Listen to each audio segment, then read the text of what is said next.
ಬಸವರ ದೇವ್ರು ಇಲ್ಲಿಗೆ ಬಂದಿದ್ರ? ಇಲ್ಲಿಗೆ ಬಂದದ್ ಮಾತ್ರ ಅಲ್ಲ, ಇಲ್ಲೇ ನೆಲೆಸಿದ್ರು. ಈಗ ಸಹ ಇದ್ದಾರಾ?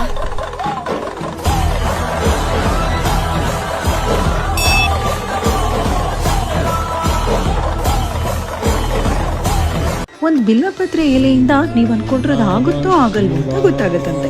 ಈ ಒಂದು ಪುಟ್ಟ ಪಾಂಡಲ್ಲಿ ಮನ್ಸಾರೆ ಬೇಡ್ಕೊಂಡು ಬಿಲ್ವಪತ್ರನ ಒಳಗಡೆ ಹಾಕಿದ್ರೆ ಪಾಸಿಟಿವ್ ರಿಸಲ್ಟ್ಸ್ ಬರೋದಾದ್ರೆ ನೀರಿನ ಗುಳಿಗಳು ಬರೋದ್ರ ಜೊತೆ ಮುಳುಗಿಸಿರೋ ಬಿಲ್ವಪತ್ರೆ ಕೂಡ ಮೇಲೆ ಬರುತ್ತೆ. ಸೈಂಟಿಫಿಕ್ ಆಗಿ ಹೇಳೋದಾದ್ರೆ ಈ ಪಾಂಡ್ ಎರಡೂ ಬದಿಯಲ್ಲಿ ನೀರು ಆಚೆ ಹೋಗೋ ಕಾರಣಕ್ಕೂ ಈ ರೀತಿ ನಡೀಬಹುದು.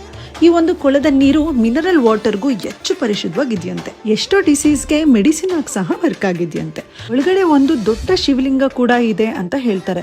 ಇದೇ ಕಾರಣಕ್ಕೋ ಏನೋ ಈ ಒಂದು ಕೊಳಕ್ಕೆ ಜಟಾ ತೀರ್ಥ ಅಂತ ಕರೀತಾರೆ. ಗುಳಿಗುಳಿ ಶಂಕರ ಅಂತಾನೆ ಪ್ರಸಿದ್ಧಿಯಾಗಿರೋ ಈ ದೇವಸ್ಥಾನ ನಮ್ಮ ಹೊಸನಗರ ಶಿವಮೊಗ್ಗದಲ್ಲಿ ಇರೋದು. ನೀವು ಬಂದು ಒಮ್ಮೆ